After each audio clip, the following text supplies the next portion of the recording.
Welcome to the Nilu Gurung podcast, where we explore the pathways to self improvement and personal evolution. In today's episode, we are diving into the merit of factors that influence personal growth, from the roots of our upbringing to the wings of our aspiration. What propels us forward on this journey of development? Let's uncover the elements that shape our progress and discover how we can harness them to reach our fullest potential. Get ready to grow with us on this enlightening exploration. The podcast question for today is: what are the factors that affect personal growth? These studies suggest that personal growth is influenced by positive and supportive relationships, self confidence, trust, and work environment, factors such as support, tolerance, and control. Joining us today is Shrek.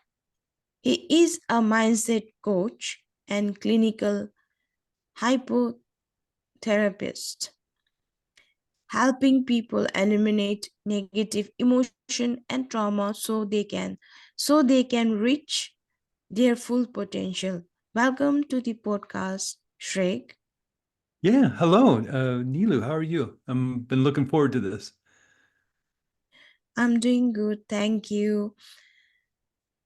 I'm interested in learning more about the influence of genetic on personal growth. Could you provide insights into how genetic shapes our potential for personal development?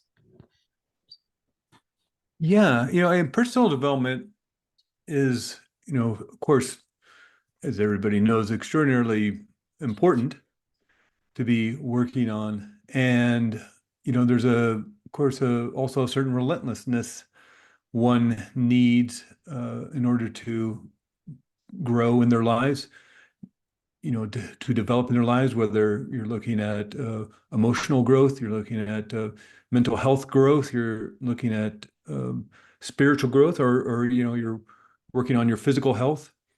You don't just get to go to the gym once, work with a personal trainer once, and then you're in shape for the rest of life. You have to do some form of movement or exercise every day, even if it's just, walking around the block, walking in the park or something, let alone doing some more intensive kind of exercise. And the same with, personal growth and your development is you need to be working, on something every day. Even if you just have 5 minutes, do something for 5 minutes to improve your emotional health, your mental health, your spiritual health, and whatever that work, however that works best for you.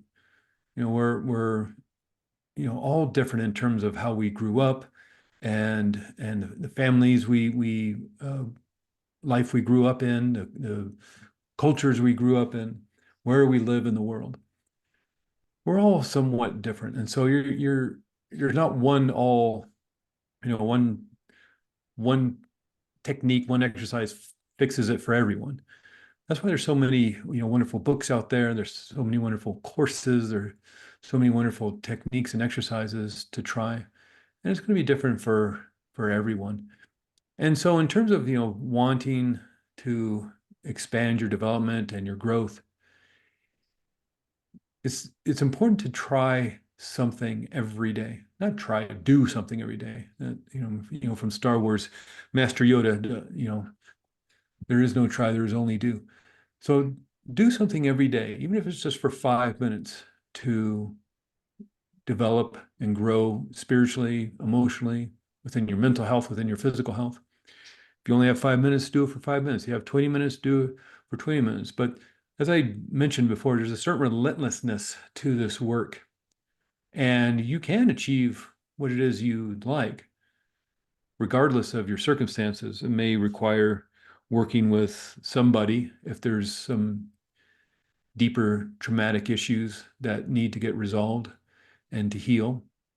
But we all have the ability to grow and develop no matter our circumstances. And thinking that answered your question. I'm not sure if I answered your question. It's kind of a long answer to maybe what was a somewhat short question, but as long as you're doing something every day, you can find the uh, the growth and development that you're looking for. It would be great to understand the link between nutrition, physical health, and personal growth. How does our nutrition and physical well being impact our ability to grow personally? Yeah, nutrition is extraordinarily important. And how you fuel your body is how you're going to feel in life. Even let's look at anxiety. A lot of people experience anxiety in life. And I'm not talking about just the stressors of life or, we all need a little bit of stress in life, just to get out of bed and to get that report on time for school or for work or for your business. A little bit of stress is helpful and useful to get the work done for that motivation. But when it becomes overwhelming, when there's too much stress, then you can get the feelings of anxiety, of worry, and overwhelm. So let's just say, for example, let's talk about nutrition and anxiety. Because again, how you fuel your body has a great effect on your mood, on your emotions, the feeling state within your body. Now, just to put it out there, I am not a doctor. I'm not a nutritionalist. I'm not a psychologist. I'm a hypnotherapist. I use hypnosis for therapeutic means of uh, reducing anxiety, reducing trauma, reducing hurt and pain, reducing the feelings of anger. So this is coming from what I understand as a mindset coach. In terms of our nutritional needs, you need to look this up for your own sake, do your own research of what's going to be best for you. But this is some basic information. First off, in terms of nutrition, of course, hydrating your body is going to be super important to how you feel. Something like your body's, what do they say, 70% is water. Your brain is 80% water. So any form of dehydration is going to be bad for your brain. It could cause fuzzy thinking, feelings of anxiety, many other things, maybe depression. And so even being slightly dehydrated can stress the body, increase tension, maybe feelings of anger, drain your energy, lower your ability to concentrate. In fact, there's research published in the British Journal of Nutrition that showed that dehydrating the body by going without fluids for 24 hours produced greater feelings of anxiety, fatigue, confusion, and decrease alertness. So really need to watch how you're hydrating your body, and not with the sugary drinks, not with coffee. I'm talking about water, clean water. That's what you need to be hydrating your body with. Those other things are fine. You need a cup of coffee, you enjoy a cup of coffee, have a cup of coffee. If you want a cup of tea, have a cup of tea. But you really need to be looking at how you're hydrating your body. It's very, very important. You also need to, in terms of hydration, or in terms of uh, nurturing your body with food, keep track of your blood sugar levels. There's that term, feeling hangry, feeling angry and tired, frustrated when you haven't eaten in a while. And your body's low on sugars that help fuel your body. You're having a blood sugar crash. And when your blood sugar crashes your body, when your body's now sensing danger, so it turns on the stress response when we start creating adrenaline and cortisol, which then tells your liver to make more blood sugar to keep you alive, which at this, you know, is great because it's keeping you alive, but then you're activating the stress response and then you feel anxiety. So you end up not feeling so great. Now, your blood sugar can crash because you haven't eaten, or maybe you did eat, but ate a lot of refined carbohydrates and sugary foods that cause your blood sugar to spike too high. So, to put on the brakes on this blood sugar spike, your body produces insulin, and then your blood sugar levels lower. And now you're feeling like you're having this sugar crash. You feel tired and irritable and cranky. So, by stabilizing your blood sugar throughout the day, you can avoid triggering the stress response in this way, and therefore not trigger those anxious feelings, maybe feeling angry, feeling frustrated, due to basically the way you're fueling and nourishing your body. Now, again, this is just a general ideas that you can find out there about nutrition on the internet or in books.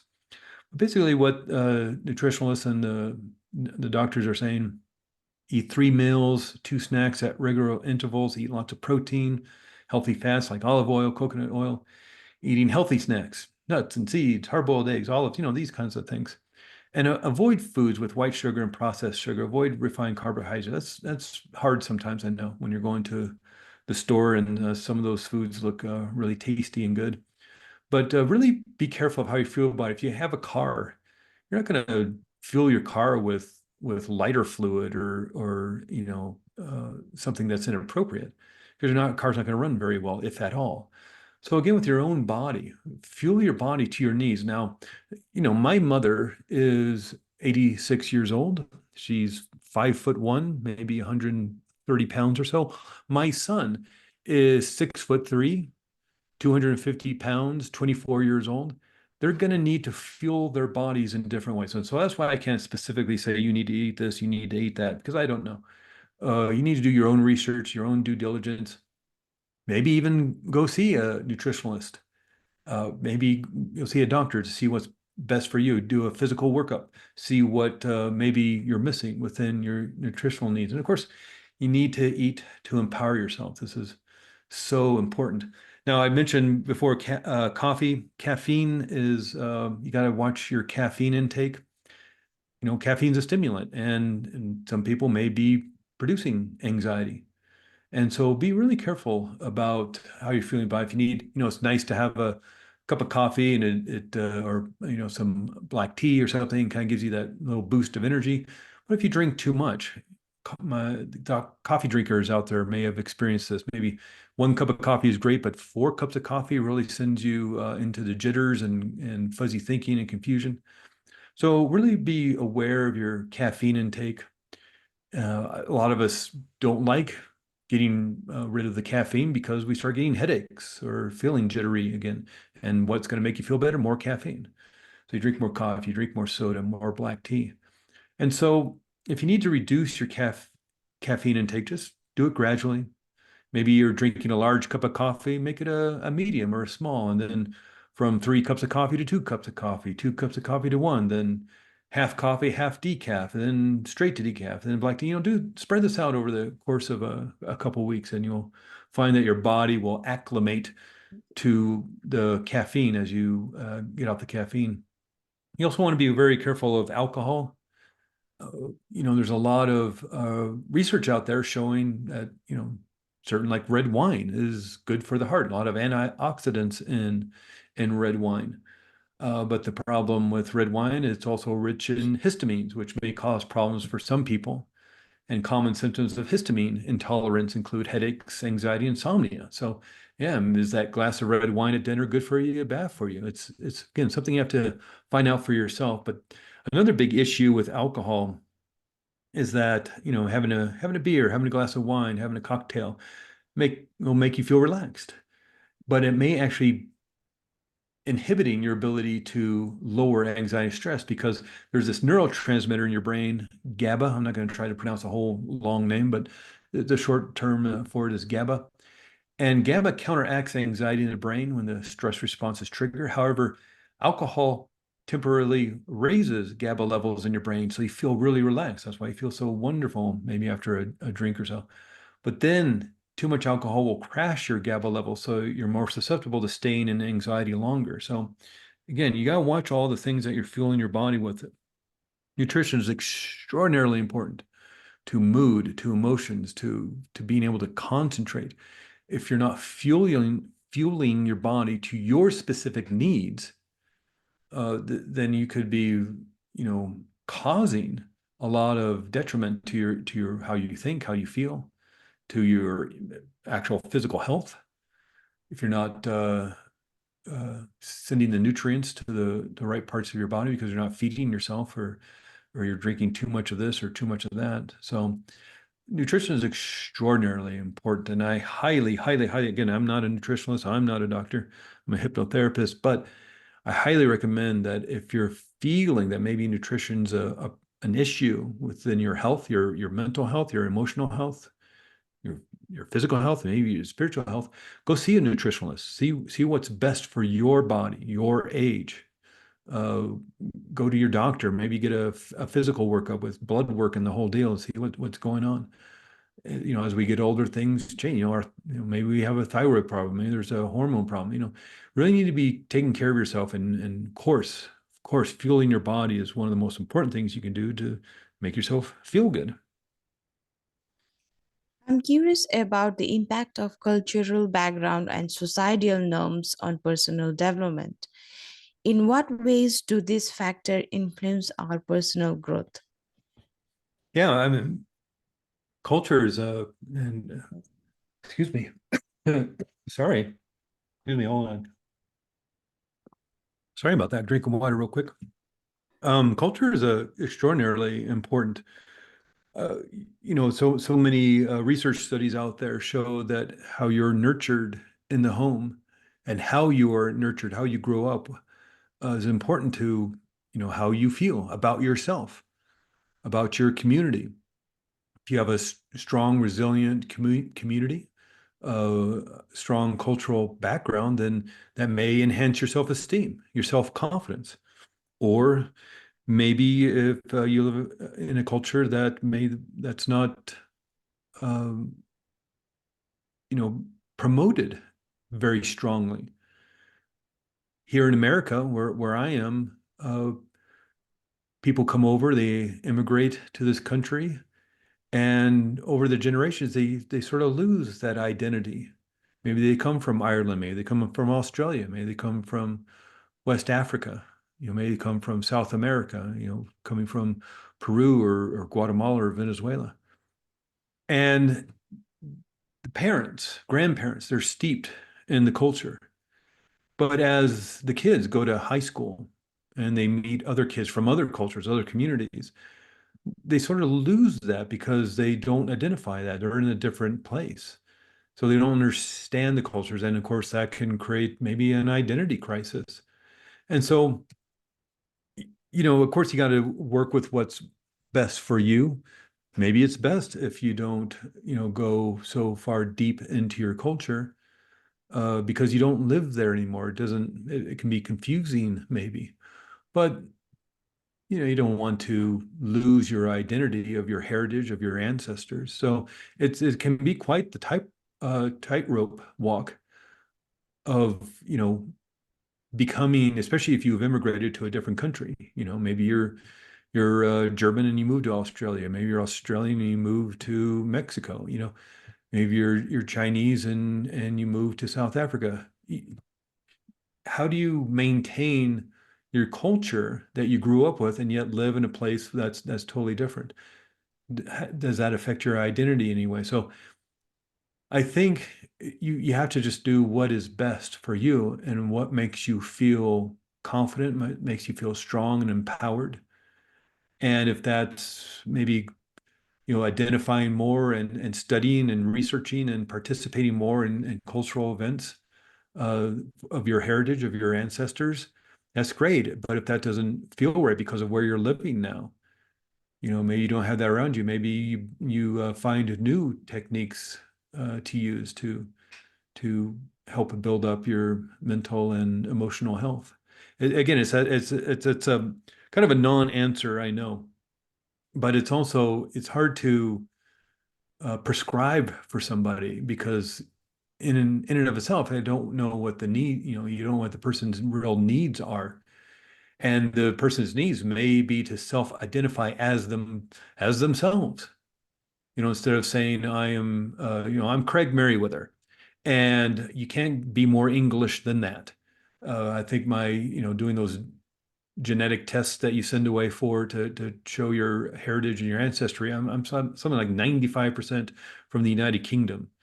Mostly English, some Scottish, some Irish, some Welsh. But so that's my heritage. But if I'm not feeling I need to dive in deep into my part of my Scottish or Welsh heritage or English heritage, they maybe that doesn't feel right to me. Being born and raised in Southern California in America, that's a different culture than Scotland, Ireland, England, and so maybe that will cause confusion in me, and maybe I won't feel as close to family as I do if I was to embrace the Southern California lifestyle. So again, it's one of those things, again, I know a big kind of a big non-answer, but it's important to the extent that it helps you in terms of diving into your culture. Can be super important, super healthy, and of course, unless it's not. And so that's again one of those things you have to find for yourself. That's important to figure out for yourself what works best for you. And of course, there's pressures from family and parents, grandparents, the community maybe, but you gotta find what is healthy for you, mentally healthy, emotionally healthy, spiritually healthy, in terms of identifying deeply with your culture and your heritage. Again, it's hard being raised in Southern California to identify with my Scottish heritage. So, how healthy is it for me to be walking around San Diego, California in a kilt, playing bagpipe, unless there's a cool community of Scottish, you know, people who like doing that, and then it could be healthy for you. So again, I know big kind of a non-answer, but kind of need to find what works best, just like nutrition. Kind of need to find what works best for you and makes you feel the best, and then do that. I'm really interested in learning about the role of socio-economic status in personal growth. Can you elaborate on how socio-economic status provide opportunities for personal development? Yeah. Yeah, and this is a really hard one because you got some money. If you have the ability to go to retreats in the mountains or across the country, across the world, that could be extraordinary. I mean, here in America, the big thing over the last few years has been ayahuasca ceremonies. Now, of course, you can, go down the street to maybe there's a beautiful sacred place down the street from you. You could do a safe ayahuasca ceremony, maybe somebody's house. Somebody has a beautiful place outside of town in nature. But a lot of people have been actually going down to Mexico or Guatemala to do these ayahuasca ceremonies in more of the culturally appropriate areas where it comes from. And that's great. But you're only doing that if you have the money.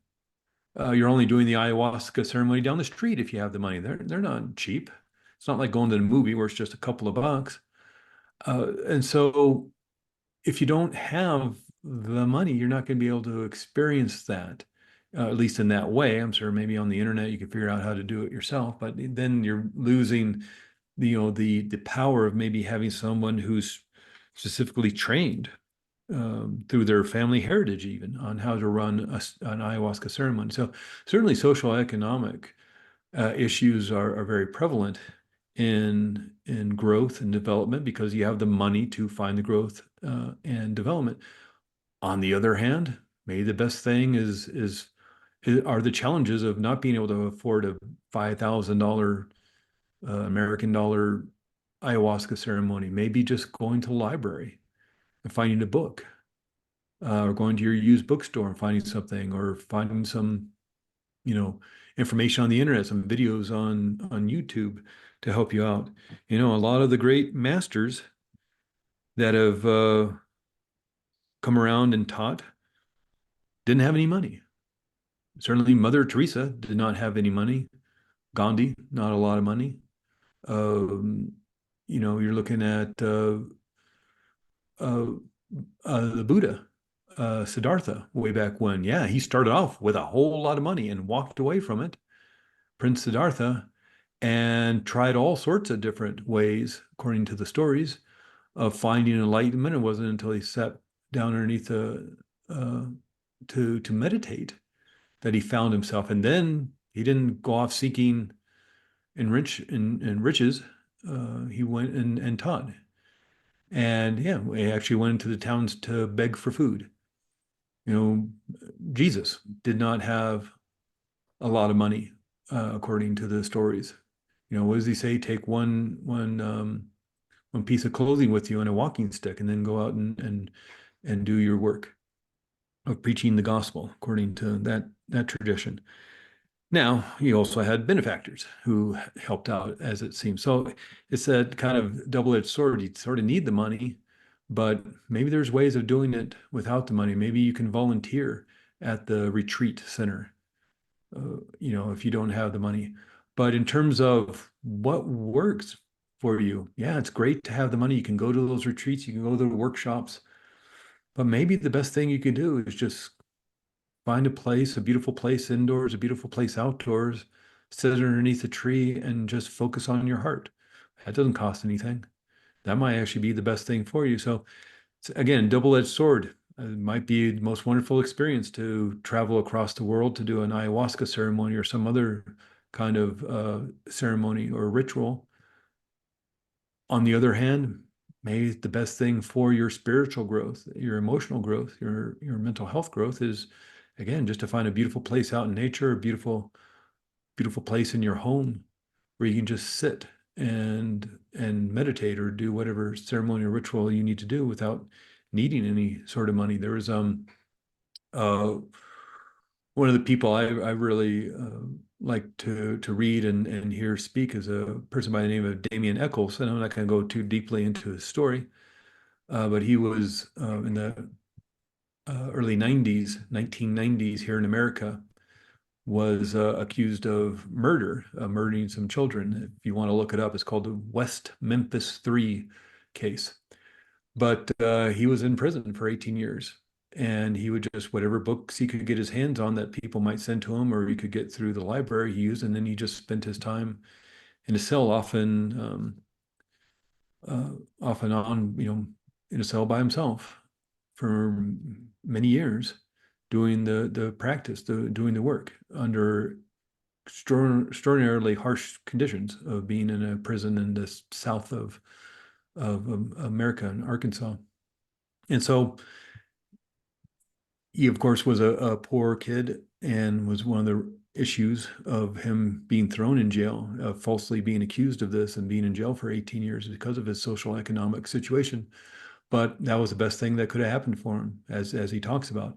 No, it was harsh. It was awful. Probably wouldn't wish that upon anybody, but it was because of that time in prison and the circumstances that he grew spiritually in his way that he needed to. So again, I'm almost somewhat of a non-answer. It's like probably nice to have the money to fly to experience uh, a ceremony, a tradition, a ritual in another country. But if you don't have that money, if you're locked in a room in pretty much what's a walk-in closet for years, if not decades, you can still have a spiritual practice. So you don't have to have any money at all. Just kind of again, what's going to work best for you. Integrate to know how life experiences, especially adverse events, contribute to personal growth. How do these experiences shape our journey towards personal development? Yeah. Trauma can be, of course, you know, detrimental to our mental health and emotional health, but it could be that catalyst that sends us looking for the help to relieve the hurt and the pain. If we experience great trauma in life, that could be the catalyst to seeking help. I wouldn't wish that upon anybody, but sometimes it's that darkness when living in that darkness for so long that you finally feel the need to seek the light. If you just go through life maybe you know without any sort of issues that need to get resolved mentally or emotionally or even physically, maybe you don't find that light and that joy. You hear sometimes people say they go through horrendous bout of cancer for years. Horrible having to go through something like that, and especially if they're doing something like chemotherapy, and they walk away from it and they say that was the best thing that could have ever happened to me because now they have a deeper understanding of life and of peace and of health. And so while again, I wouldn't wish trauma or hurt or pain upon anybody, sometimes it's having to go through that darkness that we can bring in the power and the light into our lives and heal. And from then, from there, we use that as a ladder up to creating, extraordinary spiritual health and mental and emotional health. It, it would be valuable to explore the significance of community and relationships in fostering personal growth. How do these factors contribute to personal development? Yeah. Can you ask that again? It would be valuable to explore the significance of community and relationships Okay. Yeah. in Yeah. fostering personal growth. Yeah. How, how do these factors contribute to personal development? Yeah, that community is extraordinarily important. I don't think there's one research study out there that doesn't show that community can be extraordinarily helpful, especially for feeling depressed, especially feeling lonely. Having community, but genuine community, just maybe joining a group that maybe doesn't fit your interest, probably not going to help. But if you can develop a community around there, whether it's friendships, whether it's maybe there's a specific charity that speaks to you that you want to help, and maybe it's joining if you enjoy the theater, maybe it's joining the local theater troupe, and whether you're on stage or maybe it's running the lights or building sets, it's that working with other people in whatever capacity that brings joy to your life that can make you happier. So you certainly can isolate yourself, and maybe there's people out in the world where that's beneficial to them. Certainly, there's those stories you hear about um, the great uh, yogis or Buddhists or other traditions, even Christian traditions, where they isolate themselves on their own, whether for 40 days or for years or whatever it may be. And meditating in a cave is the kind of I think a lot of the ideas we have about that kind of traditions. They go off into the desert or into the mountains and find a place to be by themselves. And that may work for some people, but I think with other people, it's the community and that is helpful. And that may be the difference between being an introvert and an extrovert. And certainly introverts can be out in the world and be with community and be with people and go to networking events for business or go to a more spiritual community and for celebration and rituals and ceremony. But it also can be draining for an introvert. An extrovert, they love community. They love being out there. It energizes them. So it's not that introverts can't do that. It's just they find it draining and they need to rest and recuperate. And a lot of that comes from how the brain processes the information coming in. Extroverts seem to use short-term memory, so they can go from thing to thing, and it's seemingly a brand new thing, and they get energized by it. Whereas introverts use more of long-term memory. So by the afternoon, they're still processing what was happening in the morning. And so if let's say a student in school in like high school, they have 6 classes plus lunch, and if there's extracurricular activities, athletics or sports or dance or whatever in the afternoons, plus maybe there's study groups for the big project that's coming up. That's a lot of information to try to process with long-term memory going to thing. They may still be working on what happened in history class at 9 a.m. and now it's 3 p.m. and now they have to go to whatever after school activity they're going to, and so it's exhausting for the introvert. And so for an introvert, maybe a little bit of community is fine, but they feel better, stronger, more in control, maybe being a little more isolated, and that's fine if that's what works for them. Extrovert maybe really needs that community to feel energized, alive. And again, like everything, with the nutrition, with culture, uh, with economics, and with community. It's what is working best for you. Don't worry about what your neighbor's doing. Don't even worry about what your brother or sister are doing or your best friend is doing. Different people, your brains, your nervous system are operating differently just through the way they developed, maybe even just through life experiences. You operate differently. So don't worry about what other people are doing and what's working best for them. What is working best for you? What is going to help you develop emotionally, mentally, spiritually, even physically? Somebody could say, "Oh, swimming is the best thing for you. Just go out and swim." It's like, well, I don't really care for swimming. I like riding my bike. Okay, well then go ride your bike. Or somebody say, "Oh, I go to this dance class and it's so much fun," and you go and say, "Yeah, I don't like the music. I don't, it's all these dance moves. I can't figure out how to do them. If it's not enjoyable, don't do it." Even though the other person swears by it. So you got to find those things that work best for you. Again, whether it's, nutrition. People may have different nutritional needs.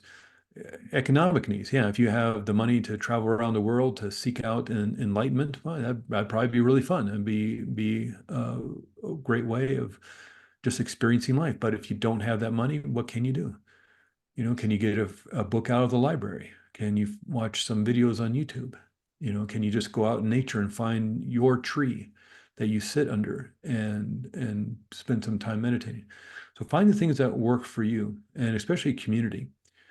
We talked about culture a little bit ago, your heritage, and if you find the community you're in, resonates more towards your culture or heritage, that's great if you enjoy that.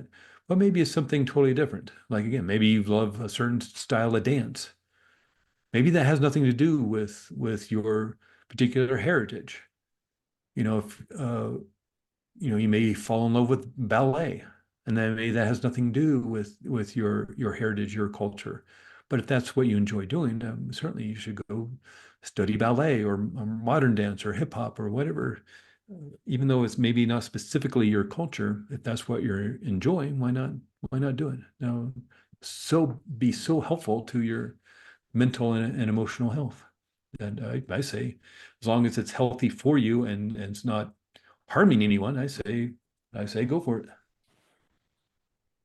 It's been great talking to you. Where can our listeners learn more about your work? Yeah, absolutely. My name's Craig Merriweather, and I live in Flagstaff, Arizona. We're right near the Grand Canyon in Sedona, Arizona. But the name of my hypnotherapy practice is Arizona Integrative Hypnotherapy. That's a lot of fancy words, but if you were to just put in the search engine of Google Flagstaff hypnosis, you would find me, Arizona Integrative Hypnotherapy. But another great way of finding me is ACE Any Test. It's a course I created for test anxiety, or if you are anxious around speaking in public or a job interview, or even an audition if you're an actor or musician. It's a great way to just find me if you just want to contact me, find me through my email. It's aceanytest.com. As we wrap up, do you have any final thoughts you would like to share with our audience? Yeah, I do. And I appreciate you asking me, because what I like saying, I mentioned this before, there's a certain relentlessness to this work of mental health, emotional health, spiritual health, physical health, even, because what is strongest within your mind, what's strongest within your body is what you do over and over again. Of course, we know this if we play a musical instrument, play, guitar or piano or some other instrument. If we're learning dance, we're learning martial arts. We're learning a foreign language. We're learning to ride a bicycle. We're, a little child learning to walk. What you practice, you get better at. The problem is, what if you're practicing anxiety? What if you're practicing fear? What if you're practicing anger? Are you not literally going to wire that into your brain, into your body as a habit, just like learning to tie your shoes or zip up your jacket? And so what you practice, you get better at. So start practicing what you want. You want more joy, you want more happiness, you want more peace, you want more confidence. You can practice that. And even if you have to pretend, now as we're recording this, we're just finishing up the Olympics, the Summer Olympics. And I guarantee you, every single athlete that was in the Olympics was spending part of their day in mental rehearsal, meaning that yes, they would practice their event, whether they're a swimmer or a runner or they're doing gymnastics, whatever they're doing, they're practicing that, going out in the mats, going or running around the track, swimming in the pool. But they're also taking some time to sit on the couch, sit in a comfortable chair, sit in the recliner, and then mentally rehearse, just pretend that they're going through their event, whether it's gymnastics, swimming, running, whatever the event is, and successfully completing the event. If they're a gymnast, they're doing gymnastics on the mat, they're rehearsing the twists and the turns and the jumps and the tumbles and all those things. They're rehearsing it in their minds. If they're a swimmer, maybe they're practicing uh, getting off the diving platform into the pool 1/100th of a second before everyone else to get them an advantage. They're practicing this in their minds because we know it'll literally wire that into their brains as if they're actually doing it. The science is there. And so, what if you want more joy? What if you want more happiness? What if you practiced that in your mind? What if, just like an Olympic athlete, you practice mental rehearsal and actually spent time every day just pretending you were at peace, pretending you were happy, pretending you were joyful. You would literally, since the mind can't tell the difference between what's real and what's imagined, you would literally wire that joy and that happiness into your brain. And so in just a little bit of time, you would feel happier, you'll feel more joyful, you feel more at peace, whatever it is you're looking for. So if I was to give one piece of advice that would literally help you change your life, what is strongest within your mind is what you do over and over again. So make sure what you're doing over and over again is to your benefit. If you're practicing anger, fear, and anxiety, you know, stop it. Or if it's too much, if it's too traumatic, seek help. Whether that's a talk therapist or a therapeutic, doing therapeutic hypnosis with a hypnotherapist or whatever modality you need to use to create that healing. Find it and do it, and then start practicing. And just because you take out the anxiety and the fear and the anger doesn't mean you got joy and happiness. There's a void there. Nature abhors a vacuum. So start filling yourself up with the joy and the happiness, the love, the peace. If you say, well, I'm not joyful, I'm not happy, well, fake it. Pretend that you are, just like those Olympic athletes, and you'll literally wire it into your system. And if you could just do one thing, even just for 5 minutes, just practice being the person you want to be, and you will achieve it. We have reached the end of another insightful episode here at Nilugurung Podcast. Today, we have navigated through the complex landscape of personal growth, examining the various factors that play a pivotal role in our development.